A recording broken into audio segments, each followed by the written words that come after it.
because of authority. So there is a need for us to learn another syllable so that we'll grow. Thank God for the anointings. And as I begin to speak, you are going to know that I'm not despising what was. But I know that there is more. And the people who represented the gate, they have played their part. A new generation is about to emerge. So we need to take the baton forward. And for us to do that, we need to touch the things that the fathers didn't touch. However, we can't touch it until the fathers transfer what they carry to us. Because when you are building a story building, you don't destroy the foundation to build the 7th floor. The 7th floor, we also stand on the foundation that was. And so the first way to enter into a shift in the spirit is through discerning the custodians. The custodians. You have to discern the custodian. You know, you were talking about honor when I came in. I will mention it. Because honor is one of the 5 things you do when you meet a custodian. We are not the same. There are some among us who are custodians. But there is a mindset you need to sustain before you meet a custodian. Number 1 is in 2 Corinthians chapter 4 verse 7. It said we have this treasure in earthen vessels, that the excellency of the power may be of God and not of man. And so the first thing you need to understand is that there are treasures in men. So when you meet a man, what you need to try to find out is not his name or where he came from. It's to find out the treasure that he carries. Because this is not just about apostles and prophets. There are certain old women in your village that carry treasures that is not on the altar. Some people, what they carry is long life. You may be most anointed, but you cannot go beyond 35. You will need somebody who doesn't have the title of a prophet or an apostle to tell you that, my son, you will grow old until you get tired of living. Then you will now discover that even life is with men. Life, breath. God has willed it to some men. They are called custodians. So what we are teaching here is not about who apostle and prophet. It's about the graces men carry. That's why I told you men are known by 3 things. The position of favor they occupy with God, the grace that they carry, and the possibilities that they command. A man may not be an apostle, but the possibility he commands is greater than 5 apostles put together. You need to discern it. If you don't discern it, you cannot enter that tribe in the spirit. But the first thing you need to know is that what? There are treasures in men. And so when you meet men, don't be carried away. Find out what treasure is in this person. If you find that treasure, if you can discern that treasure, then you have entered the first layer of transition. Because those treasures are the things that move people. But at the same time, while you are discovering that treasure, there is another thing you need to know at the back of your mind. That this treasure is an earthen vessel. That means this man, even though what they carry is of the excellent order of God, they are still men. The treasure is in an earthen vessel. What does that tell you? It's possible for this man to have flaws and mistakes. And so when you come for the treasure, go for it, take it and go away. Many people can't receive from men because when they come, they think the man is as perfect as the treasure. That's where they lose out. And this is not to make a case for error in the life of man. When you find error in a man's life, intercede for him to stand. And if it is possible for you to counsel with him, counsel with him. If you are not in the position to counsel with him, tell somebody in a most polite manner who can counsel him to counsel him. You don't make excuse for error. However, we will always be earthen vessels. And so the treasure is not in a treasure. The treasure is in an earthen vessel. If you are first of all able to know that there are treasures in men, and then you know that the men who carry the treasure are men, then you are qualified to receive of what they carry. And what they carry is not a treasure by name. It's a treasure because of the possibility it commands.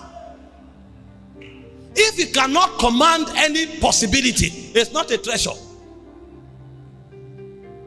There are certain men that can command dying things to come back to life. They have fruitfulness in them.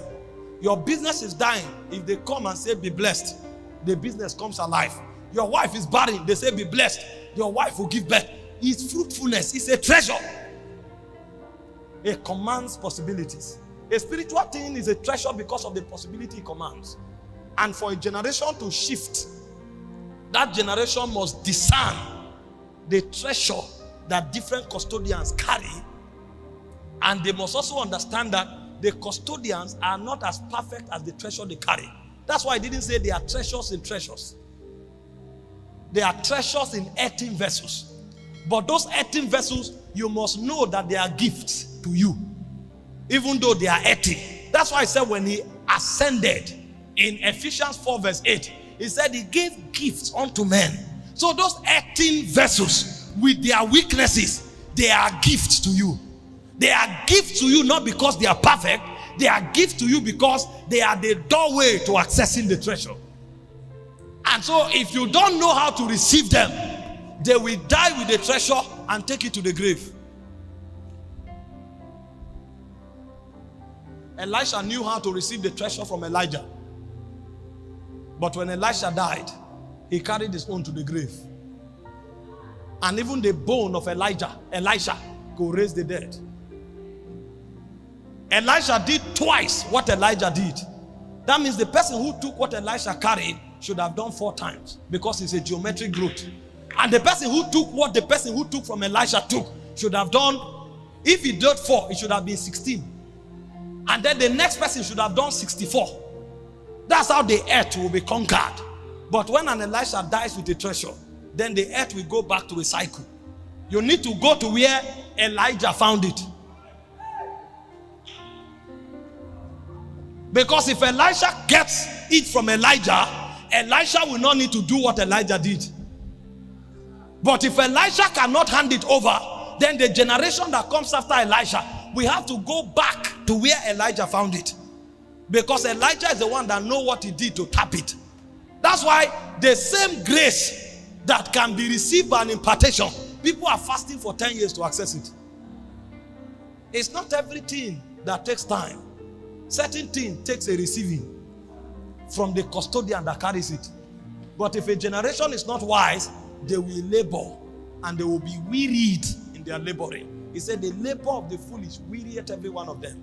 He said, for they know not how to enter the city. Do you know what it took Paul to access the grace that he carried? Paul, after he encountered Jesus, he said, I went to the wilderness of Arabia. It was in the wilderness of Arabia that Paul touched the grace that he touched. But in 2 Timothy chapter 2 verse 2, he said, the things you have received from me, the same commit to faithful men. You don't need to go to Arabia. I have gone to Arabia on your behalf. And so instead of going back to Arabia to find it, take it from me. And he advised him quickly. He said, you too, commit it to faithful men. Let it not end with you. Because if it ends with you, the next generation have to come back to Arabia. The reason our generation is not shifting is because we are not discerning the custodians. There are men who carry things. They may be preachers, they may not be preachers. There are certain things that you inherit from your biological parents. There are certain things you inherit from elders around you. There are certain things you inherit from ministers of God that God puts you under their covering. You must discern who a custodian is. If you want to shift in life, I am telling you, I know it like I know my name. I can tell you the things I picked from my biological mother. I can tell you the things I picked from ministers of God. I can tell you the things I picked from elders. And I can also tell you some things that I picked from strangers. Did you not read? The Bible said, be careful to receive men. Be careful. It said, because some have despised men and not knowing that they've put away angels. Because sometimes God sends this treasure in the likeness of men. And so when we find a generation dishonoring authorities, we fear for them. This is not a fight for an apostle or a prophet or a bishop somewhere. This is a fight for a generation about to lose inheritance. Because these things are transferred. Today you hear some people, some young people come here and they ask me questions, strange questions. Strange questions. Questions like, who anointed Elijah? Who anointed Jeremiah? And then when I look at them, they think they are sounding intelligent, but it's a sign of biblical illiteracy. Because when you study the Bible, there are scriptures called descriptive scriptures. There are scriptures called prescriptive scriptures. And there are other scriptures called didactic scriptures. A descriptive scripture just tells you the story of what happened. When you are reading descriptive scriptures, you are going to find many silent parts. You don't build a doctrine from silent portions of scripture because they are not didactic. And Paul was advising Timothy in 1 Timothy 1:4. He said to forget about men that argue about endless genealogies, that ministers question rather than faith. That's an elder advising a younger person. He said forget all those endless genealogies. Pay no heed to fables and endless genealogies that minister question rather than godly edifying. He said from such turn away. It is the foolishness of man. It's the bankruptcy of spiritual intelligence. You don't build a doctrine from a silent scripture. You are saying who anointed Elijah, whereas God told Elijah to anoint Elisha. One is an instruction, one is a silent part of scripture. How can you gamble your destiny with a silent part of scripture? This is God commanding the same Elijah you are referencing to go and anoint somebody else. This is God telling Paul to impart somebody else, and you are asking who anointed them.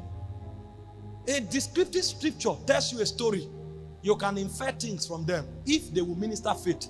A prescriptive scripture advises you on what to do, and a didactic scripture commands you to do it. And when you study scriptures from Genesis to Revelation, men don't appear. In few occasions in the Bible, scriptures didn't say how they came. But areas where doctrine should be formed, you hear God commanding men to do it. So it is an ordinance. If you study the New Testament, Paul commanded Timothy to ordain bishops to superintend over the heritage of God. That's how you form doctrine. You form doctrine from didactic scriptures, not salient scriptures that minister questions. It's called endless genealogies. They don't end.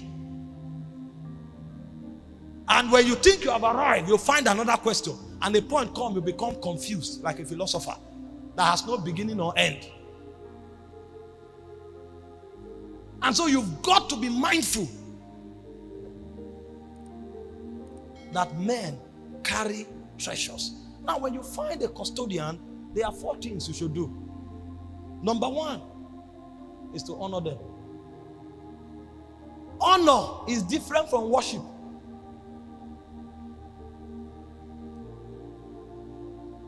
You don't worship a custodian, but you honor a custodian in order to take what he carries. In Isaiah chapter 9 verse 8, the Bible said, the Lord sent his word to Jacob, he lightened upon Israel.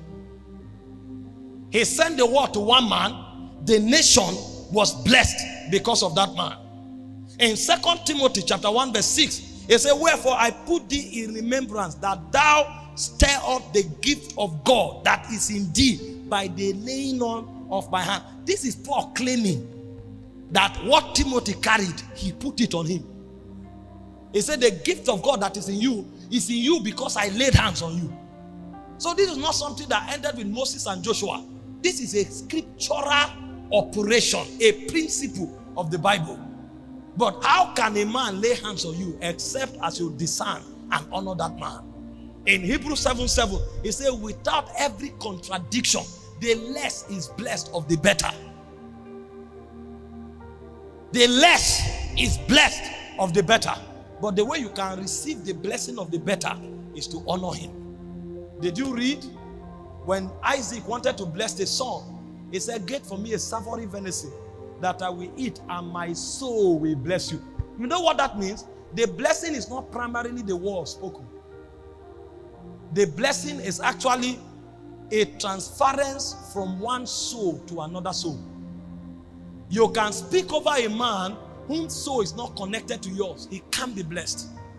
This is why when you dishonor a carrier of a dimension, he may not even know it. He will hug you, he will impart you, he will fast over you, nothing will happen. Because it's a soul-to-soul business. He said that I will eat and my soul will bless you. Paul said in 2 Thessalonians 1 verse 8, he said we are affectionately desirous of you. So we did not just teach you the gospel, we imparted the substance of our soul. The transference of grace is from soul to soul. And so the way you receive is to create a gradient of honor, so that the lesser can be blessed of the better. This is a generation highly intelligent, but with no manifestation. This is a generation highly intelligent, but no proof. Because it takes more than intelligent explanation of scripture to command the spiritual possibility. When the spiritual possibility is to be handed to you, they will check your heart posture in the spirit. And if you cannot honor men, you can't honor God. The same way, if you cannot love men, you can't love God. And so God knows that your exegesis is correct, but it's a risk to hand over power to you. You are too high-minded. You are too full of yourself to command an immortal power. This is why you find people doing all kinds of things, because they don't love men and they don't honor men. And so one of the checkers that God will put in place before committing a spiritual reality to a man is the degree to which he discerns and honors those who carry it. I'm telling you why many are not moving forward. It takes discernment and honor to be able to shift in this kingdom. And if you argue it, your life will prove it to you. You will find people that younger than you in the faith, some you even want them to the kingdom in a short period, making tremendous exploit, and you are wondering why you are where you are. This is one of the reasons. When a man's heart is weighed in the balances, one of the ways God checks to see if you are broken is the honor you have for other men. And if you cannot honor men, you are high-minded. God will resist you. You don't even need anybody to pray for you. God will resist you because it will show. There are many people that nobody is better than them, nobody is bigger than them, arrogance, and they have nothing to show. Nothing to show. But they will never humble themselves for God to be able to help them. If our generation truly wants to shift, we must discern the carriers of graces, whether in the house of God or outside the house of God, and we must be deliberate in honoring these graces in order to receive from these graces. The second way to interact with a custodian is to give to them.